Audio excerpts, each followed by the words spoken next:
The alert sirens blared across the Hegemony's central command station. Admiral Kang leaned forward in his chair, eyes fixed on the massive holographic display, showing his fleet of 7,000 vessels arranged in perfect defensive formation. "Status report," he demanded. "Human vessels expected to emerge from hyperspace in 3 minutes." "Admiral," reported Commander Lee. "All defense systems are ready." The intelligence had been clear. After months of failed negotiations and rising tensions, the humans had finally committed to war. The Hegemony spy network had intercepted communications indicating a massive fleet was en route to their homeworld. 2 minutes to emergence," announced Lee. Admiral Kang straightened his uniform. This would be the defining moment of his career, the day he defeated the upstart human race and cemented the Hegemony's dominance for another 1,000 years. 1 minute. The bridge fell silent. 7,000 ships waited. Weapon systems hummed at full charge. Emergence detected. A small ripple appeared in the fabric of space.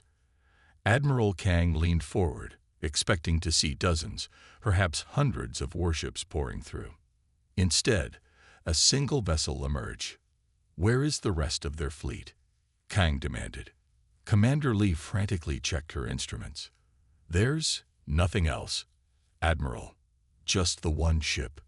The vessel was sleek, smaller than their heavy cruisers, with strange angles that seemed to absorb rather than reflect light. It bore the insignia of the human space service, the HSS Retribution. "We're receiving a transmission," said Lee, confusion evident in her voice. The main screen flickered to life, displaying a human female in a crisp black uniform adorned with silver pins. "This is Captain Park of the HSS Retribution. I request immediate diplomatic parley with the Hegemony Council." Admiral Kang stared in disbelief. They had expected an army, but a single human ship showed up. The command center erupted in whispers. Kang raised his hand for silence. "Is this some kind of trick?" he asked, turning to his intelligence officer. Officer Sun shook his head. "Our scans detect no other ships in the vicinity, Admiral. No unusual energy signatures that might indicate cloaked vessels." Kang studied the image of the human captain on the screen. Her face showed no fear, only calm determination. This made no sense. The humans knew the Hegemony's military strength. To send a lone ship was beyond foolish. It was suicidal. "Put me through," Kang ordered. The communication officer nodded. "Captain Park," Kang spoke, keeping his voice steady. "This is Admiral Kang of the Hegemony Defense Force. Your request for parley is unexpected, but not unwelcome, I hope," replied Park with a slight smile. "The matters we need to discuss are of the utmost importance to both our peoples." "Where is the human fleet?" Kang asked directly. "Our intelligence indicated a substantial force." "I am the human fleet, Admiral," Park said simply. Laughter rippled through the command center before Kang silenced it with a glare. "You expect me to believe Earth sent a single ship to confront the might of the Hegemony?" "I don't expect you to believe anything without evidence," Park replied, "which is why I request an audience with the Council. Some things must be seen to be understood." Kang muted the transmission and turned to his advisors. "Opinions?" "It's clearly a trap," said Commander Lee. "The humans must have developed some new stealth technology. Their fleet could be all around us." "Our sensors would detect something," countered Officer Sun. "No cloaking technology is perfect." "Maybe they're buying time," suggested another officer. "Delaying while their real fleet assembles elsewhere." Kang considered these possibilities. None seemed entirely satisfactory. He unmuted the transmission. "Captain Park, you arrive in Hegemony space uninvited, in what our government has declared a state of war, and expect diplomatic treatment." "Admiral," Park replied, "if war was our intention, we wouldn't be having this conversation. The HSS Retribution comes with the authority to negotiate terms that would benefit both humanity and the Hegemony." "One ship cannot dictate terms to the Hegemony," Kang said firmly. Park's expression remained unchanged. "With respect, Admiral, you don't yet understand what one ship can do. There was something in her tone that gave Kang pause. Not a threat, exactly, but an absolute certainty that sent a chill down his spine. You have 1 hour to present your case to me, Kang decided. Then I will determine if this matter warrants the Council's attention. Thank you, Admiral. I look forward to our meeting. The transmission ended, leaving the command center in stunned silence. Order a detailed scan of that vessel, Kang commanded. I want to know everything about it. Power readings, weapons systems, unusual technology, and maintain battle readiness. As his crew rushed to obey, Kang studied the image of the lone human ship floating against the backdrop of stars. It seemed almost fragile compared to the massive Hegemony warships surrounding it. What game are you playing, Captain Park? He muttered. An hour later, Kang sat in his private conference room. The door slid open, and 2 security officers escorted Captain Park inside. In person, she was shorter than he expected, but carried herself with unmistakable authority. Captain, Kang greeted her with a formal nod. Admiral, she returned the gesture. Thank you for agreeing to meet. I'm curious, Kang admitted as they sat down. Our scans show your ship is armed, but not heavily. You carry no planet-destroying weapons, no massive arsenal. Yet you face the combined might of the Hegemony without apparent concern. Not all power is measured in firepower, Admiral. Then how is it measured, Captain? Park placed a small device on the table between them. It projected a hologram of a star system, the Hegemony's central system. 3 days ago, we placed quantum observation devices throughout your system, she explained. They're undetectable by your technology. Kang's expression darkened. Spying is hardly a basis for negotiation. Not spotting, Park corrected. Insurance. She touched the device, and the hologram changed to show what looked like technical schematics. These devices can alter the quantum state of matter within a defined radius, Park continued. A demonstration might help you understand. She gestured to her security escort. May I? After a nod from Kang, the officer handed her a metal cup from a nearby table. Park placed it beside the hologram device and pressed a sequence. The cup shimmered for a brief moment, then collapsed in on itself, leaving only a fine dust on the table. Kang couldn't hide his shock. What did you do? Change the quantum binding properties of the metal, Park explained calmly. The devices throughout your system can do this on a planetary scale. Silence filled the room as the implications sank in. This is why one ship is sufficient. Admiral, the HSS Retribution doesn't need to outgun your fleet. We simply need to deliver our message. War between our peoples would result in mutual destruction. Kang stared at the dust that had once been a solid metal cup. The Council will see you now, Captain Park, he said quietly. Sometimes, the greatest strength comes not from having the largest army, but from changing the rules of engagement entirely. Captain Hannah Park stood alone in her quarters aboard the Retribution, staring at her reflection in the small mirror. Dark circles underlined her eyes, the result of too many sleepless nights since receiving her orders. Computer, playback Earth Command's final transmission, she said. The holographic display flickered to life, showing General Kim's stern face. Captain Park, the situation has deteriorated beyond peaceful resolution. The Hegemony will not recognize our independence, and our intelligence indicates they're preparing for a full-scale invasion. We cannot match their numbers in conventional warfare. She mouthed the words along with the recording, having memorized them over countless viewings. The Retribution is our only hope. Project Sunburst is now operational.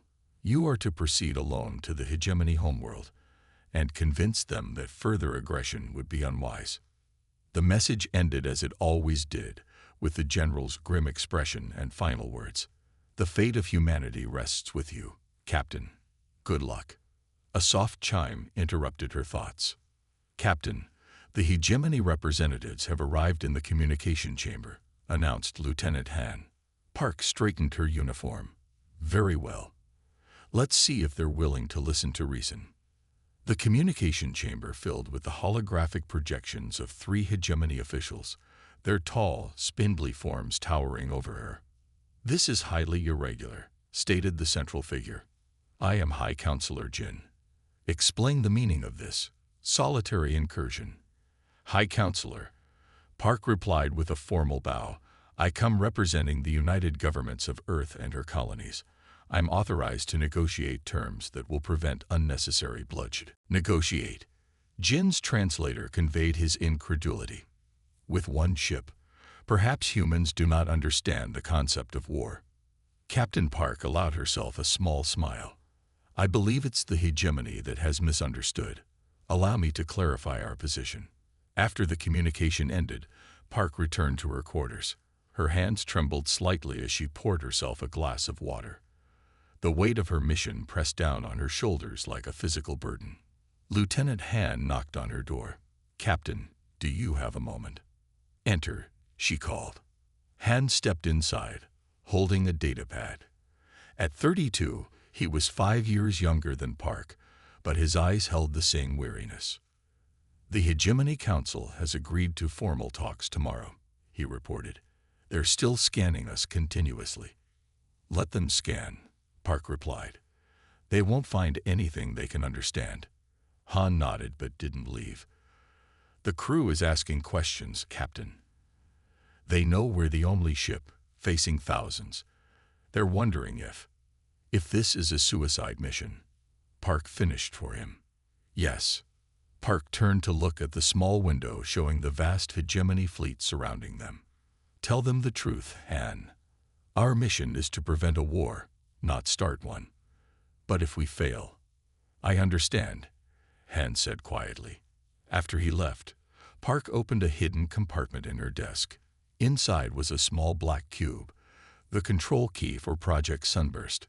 She turned it over in her hands, feeling its smooth surface. In the mess hall, the small crew of 15 gathered for their evening meal.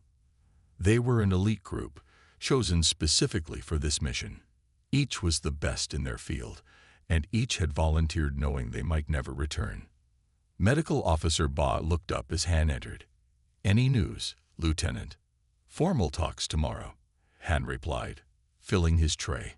"The captain says to tell you all the truth of our situation." Engineer Choi snorted. "The truth? We're sitting in a prototype vessel with experimental tech that might not even work, surrounded by the most powerful military force in known space." "The tech will work," said Science Officer Yan firmly. "I helped design it." "And if it doesn't?" asked Security Chief Du. Han sat down with his tray. "Then we saved Earth the cost of sending the entire fleet to their deaths." The room fell silent as they considered this. "To impossible odds," Weapons Officer Min finally said, raising his cup in a toast. The others joined in. "To impossible odds." In her ready room, Park reviewed the files on the Hegemony Council members. High Counselor Jin was known as a moderate, but the military faction led by Supreme Commander Nam had been pushing for aggressive expansion. The resource-rich human colonies were tempting targets. A gentle ping from her computer indicated an incoming message, this one encrypted on a channel only she could access. Park entered her authorization code. The face that appeared wasn't General Kim, but President Sol herself. "Captain Park," the president said, her voice low. "This message will delete itself after viewing. There's something you need to know about Project Sunburst." Park listened intently, her expression growing more serious with each word. "I understand, Madam President," she said when the message ended. The screen went dark. Park sat in silence for several minutes, then pressed the intercom. "Han, please assemble the senior staff in the briefing room." 5 minutes later, Park faced her 5 most trusted officers. "Tomorrow's meeting will determine whether humanity has a future," she began. "But there's something you need to know about our mission." The officers exchanged glances. "Project Sunburst isn't just a defensive technology," Park continued. "It's the result of decades of research into quantum manipulation. If deployed, it wouldn't just destroy the hegemony. It would create a cascade effect that could potentially destabilize spacetime throughout this entire sector. Shocked silence followed her words. So if we use it, Science Officer Yan began, we might save Earth from invasion, but at the cost of unknown consequences to the fabric of space itself. Park finished. It's a last resort that we cannot actually resort to. Then tomorrow, Han started. Tomorrow, we bluff, Park said simply. We convince the hegemony that we can and will use this weapon if pushed, while doing everything in our power to ensure we never have to. A bluff? Security chief who looked skeptical. Against beings who have mastered interstellar travel and warfare for thousands of years. Precisely because they have mastered warfare, Park replied. They understand mutually assured destruction. They'll believe we would use such a weapon because it's what they would do in our position. And if they call our bluff? Asked Weapons Officer Min. Park's expression hardened. Then humanity will be remembered as a species that faced extinction with dignity. But I don't intend to let that happen. The next morning, Captain Park stood before the holographic projections of the full Hegemony Council, 12 alien beings representing the most powerful empire in known space.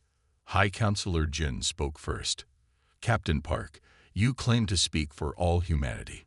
Yet you bring one ship to what could be the last meeting between our peoples. Park stood tall despite her fatigue. Sometimes, Counselor, one is all that's needed. Explain yourself, demanded Supreme Commander Nam, his translator barely masking his hostility. Humanity has always had to adapt to survive, Park began. Outmatched and outnumbered, we learned to think differently. Your civilization measures power in fleet size and territorial control. We measure it in innovation. She activated a holographic display showing the quantum device. What I'm about to show you will change everything you think you know about power in this galaxy.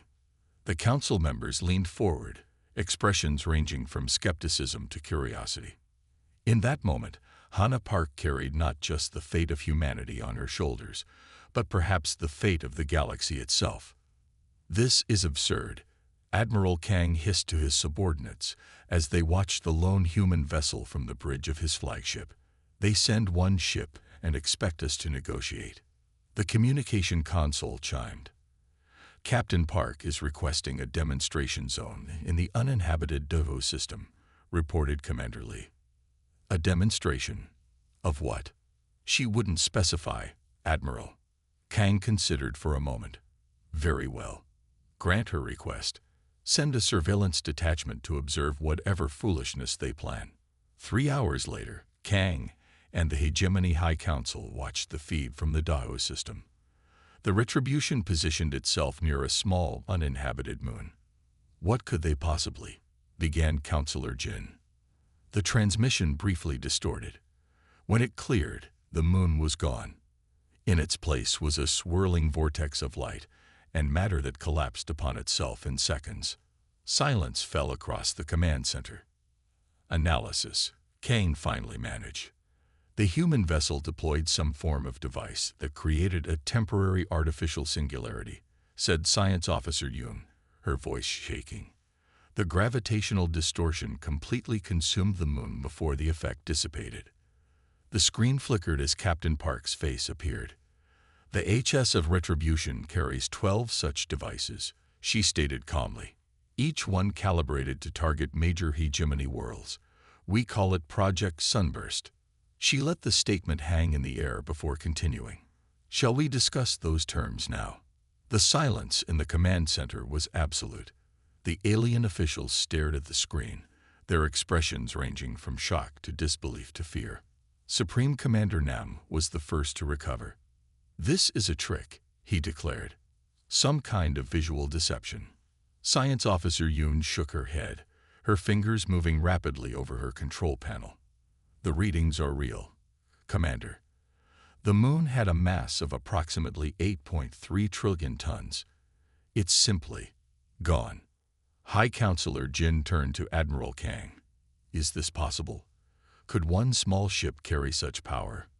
Before Kang could answer, Captain Park spoke again. I understand your skepticism, she said. In your position, I might feel the same. Perhaps another demonstration would help. No, several voices shouted at once. That won't be necessary, said Jin, regaining his composure. We've seen enough. Park nodded. The choice before you was simple.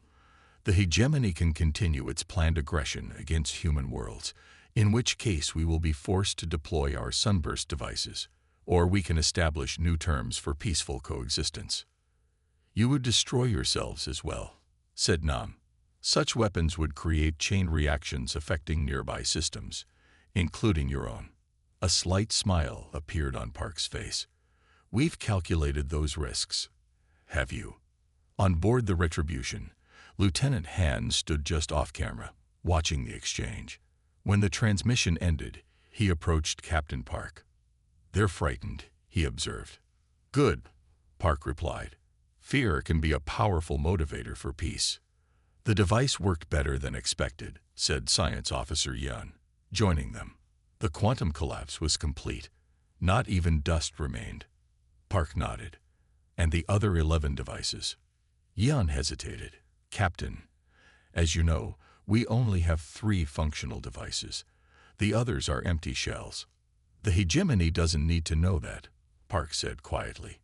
Back in the Hegemony Command Center, a heated debate was underway. We should strike now, before they can deploy more of these weapons, insisted Nam. Our combined fleet can destroy 1 ship, no matter how advanced, and risk 12 of our worlds, countered Trade Minister Ju. The human colonies aren't worth such a price. If they even have 12 devices, said Nam. This could be a bluff. Do you want to take that chance? Asked Jin. Even 1 such device deployed against our homeworld would be catastrophic. Admiral Kang had been quiet, studying the sensor data from the demonstration. He looked up. There's something else we should consider. The energy readings from the human ship during the demonstration were unusual. Explain, demanded Jin. The power surge was massive, yes, but brief, and immediately afterward, the ship's energy levels dropped significantly. It's as if... He paused. As if what, Admiral? Jin prompted. As if the deployment taxed their systems severely. They may need time to recover before they could use another device. Nam's eyes gleamed. Then we attack now, while they're vulnerable. Or, said Jin, we use this time to negotiate. Find out what they truly want. I agree with the High Counselor, said Kang. We should at least hear their terms. Nam scoffed. Since when does the mighty Hegemony bow to threats from lesser species? Since that lesser species demonstrated the ability to destroy our worlds, Jin replied firmly. The debate continued as the Hegemony leaders tried to process this new reality. Meanwhile, a small scout ship moved silently through the Doho system, investigating the site of the vanished moon. Captain Bai of Scout Vessel Harmony transmitted his findings directly to Admiral Kang's private channel. Admiral, I've completed my scans of the demonstration site. There's something you should know. Kang excused himself from the council meeting and moved to a private room. Report, Captain. The singularity didn't just consume the moon, sir. It created a permanent distortion in space-time. Small, but measurable. If such a weapon were used on an inhabited world, the effects would be far worse, Kang finished grimly. Yes, sir. And there's more. The human device appears to have left traces of exotic particles that are continuing to react with normal matter. In simple terms, it's as if they've created a wound in space that isn't healing properly. Kang's expression darkened. Keep this information confidential, Captain. Continue your scans and report any changes. When Kang returned to the council chamber, the debate was still raging. We've received a formal request from Captain Park, announced Communications Officer Gill. She's asking for our response to her offer of negotiations within the next 6 hours. After that, she says, the Retribution will consider our silence as rejection and act accordingly. Jin looked at the assembled leaders. We need to decide. Now. Nam stood. I say we attack. 1 ship cannot stand against our fleet, no matter what weapons it carries. Trade Minister Ju shook her head. The risk is too great. I vote we negotiate. One by one, the council members voiced their opinions. The vote was split, with 6 favoring negotiations and 6 favoring attack. All eyes turned to Admiral Kang, whose vote would break the tie. Kang thought of the wound in space described by Captain Ba. He thought of the billions of lives on the Hegemony's core worlds. And he thought of the calm certainty in Captain Park's eyes. We negotiate, he said firmly. Nam slammed his fist on the table. This is cowardice. This is survival, Kang replied. Sometimes, the wisest course in battle is to recognize when you face a weapon you cannot counter. As the council prepared for formal negotiations with the human captain, Kang sent a private message to his fleet commanders. Maintain battle readiness, but take no aggressive action. The situation is more dangerous than it appears. Aboard the Retribution, Captain Park received word of the Hegemony's decision with outward calm, but inwardly, she felt the first glimmer of hope. They've agreed to negotiate, she told her crew. Phase 1 complete. And if negotiations fail? Asked Lieutenant Han. Park looked at the 3 Sunburst devices, the only 3 that existed in the universe. Devices that, if used again, might tear apart the fabric of space itself. Then we move to Phase 2, she said, and pray we all survive what comes next. The emergency session of the Hegemony Council erupted into chaos. We must strike immediately, shouted War Minister Choi, pounding his fist on the table. Before they can deploy these weapons, and risk immediate retaliation, countered Trade Minister Song. We've seen what one device can do. If they have 12 as claimed. High Counselor Jin raised his hand for silence. What exactly are the human terms? The holographic projection of Captain Park stood calmly in the center of the chamber. Recognition of Earth and all human colonies as sovereign and independent territories. A non-aggression pact lasting 50 standard years. Open trade routes through previously restricted hegemony space. These are our non-negotiable requirements. Preposterous, spat Choi. You dictate terms to the hegemony. A civilization that has ruled the stars for 10,000 years. Minister, Park replied evenly. We are not interested in your territory or resources. Humanity wishes only to exist without threat of annihilation. The choice before you is simple, peace or mutual destruction. Jin leaned forward. And if we simply destroy your vessel now? The Retribution's destruction would automatically trigger the Sunburst devices, Park explained. Additionally, there are 3 other human vessels carrying similar payloads currently positioned near other hegemony worlds. Their captains have orders to proceed if I don't return. Jin's eyes narrowed. You bluff. Can you afford to take that chance, Counselor? Park asked softly. The chamber fell silent. Jin stared at the human captain, searching for any sign of deception. Her face remained calm, her posture straight and confident. Give us a moment to discuss, Jin finally said. The holographic transmission paused, leaving Captain Park's image frozen in the center of the chamber. She's lying, War Minister Choi said immediately. 3 more ships. Our sensors would have detected them. Not if they used the same stealth technology as the Retribution, pointed out Defense Minister Yu. We didn't detect it until it was directly in front of us. I want star charts, Jin ordered. Show me which hegemony worlds would be most likely targets. A large holographic map appeared, showing the 12 core worlds of the hegemony. Red markers indicated possible positions for hidden human vessels. If they target our primary worlds, said Resource Minister Back, the death toll would be in the trillions. Jin studied the map. The question remains, is Captain Park bluffing? Admiral Kang, who had been silent, finally spoke. I studied humans extensively during our conflicts.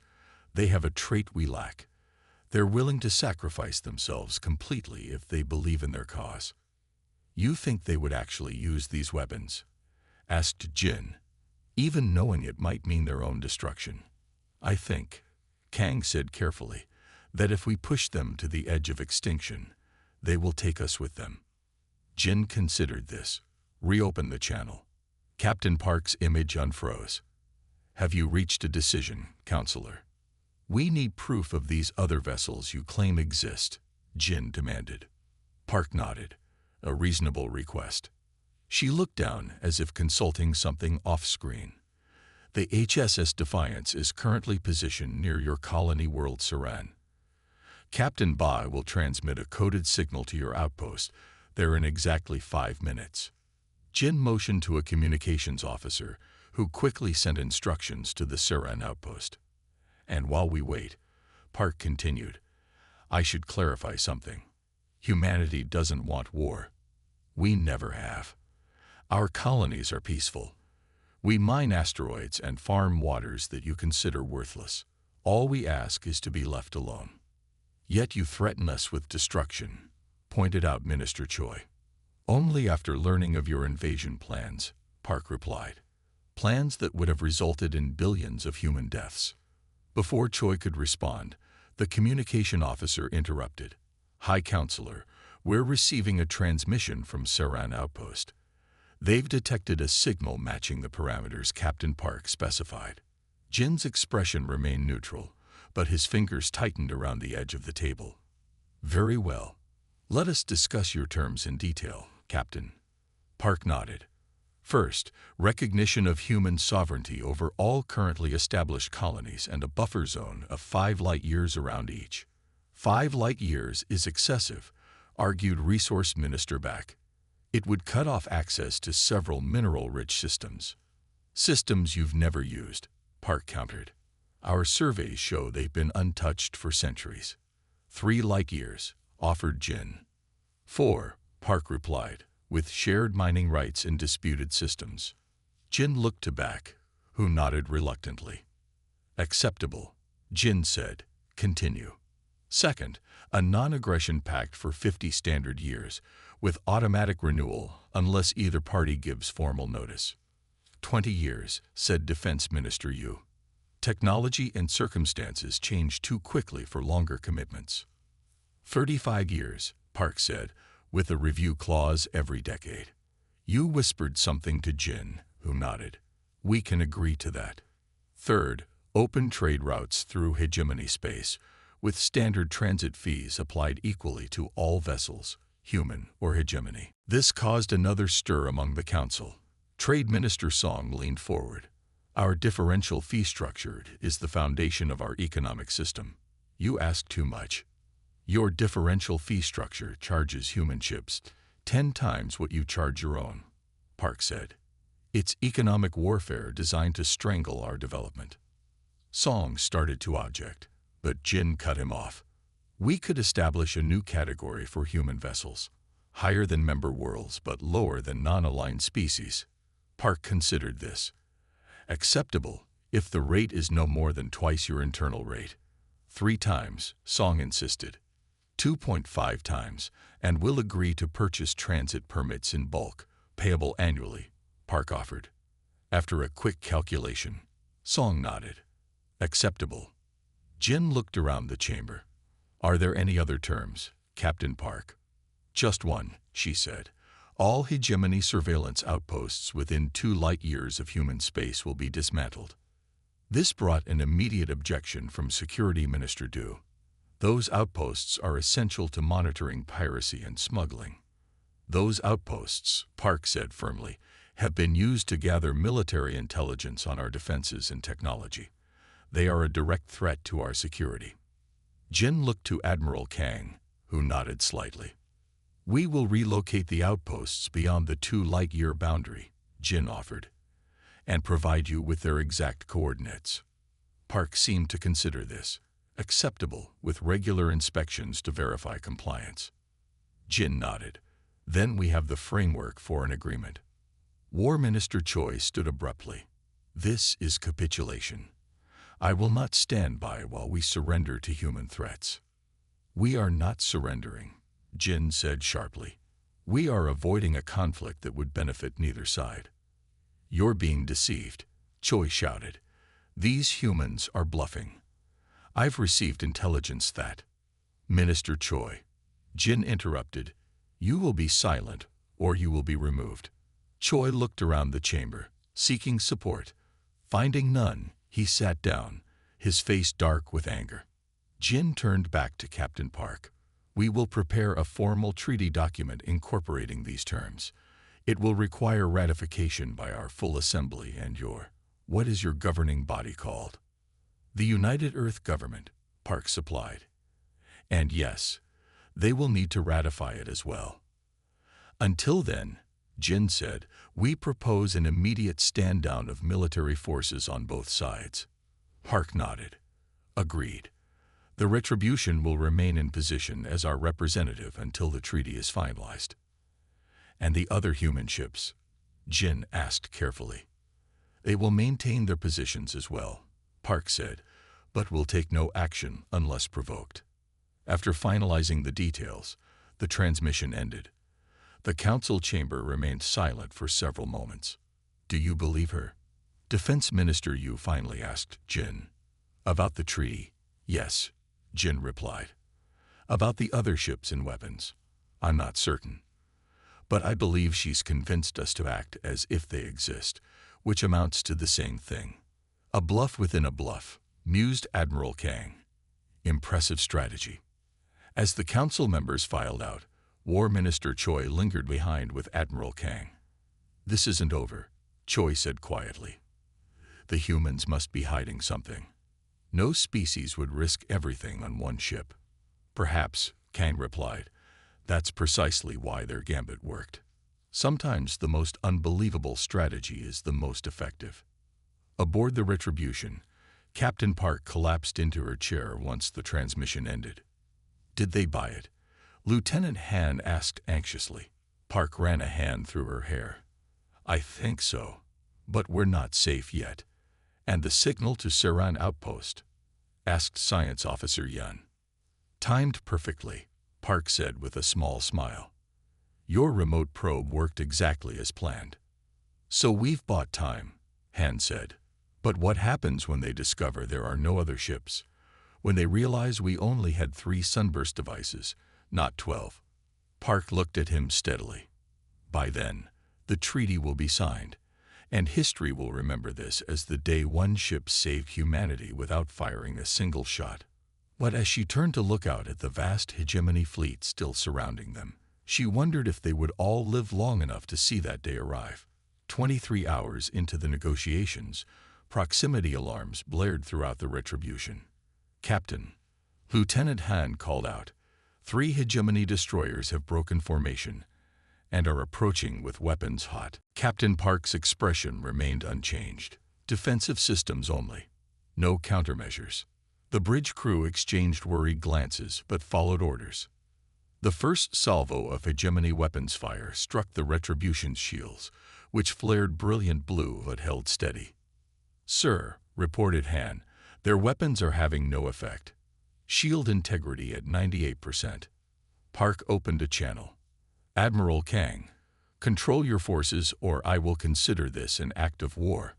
On the Hegemony flagship, Kang was already shouting orders. Commander Tae, you will stand down immediately. Who authorized this attack? War Minister Choi. Sir, came the reply. He said the human vessel must be destroyed before. Cease fire, Kang roared. All vessels, cease fire. The attacking destroyers hesitated, then withdrew. Captain Park's image appeared on Kang's screen. A wise decision, Admiral. Captain Park, Kang replied stiffly. On behalf of the Hegemony, I apologize for this unauthorized aggression. Hours later, in the Grand Assembly Hall of the Hegemony capital, Captain Park and High Counselor Jin signed the Treaty of Mutual Recognition.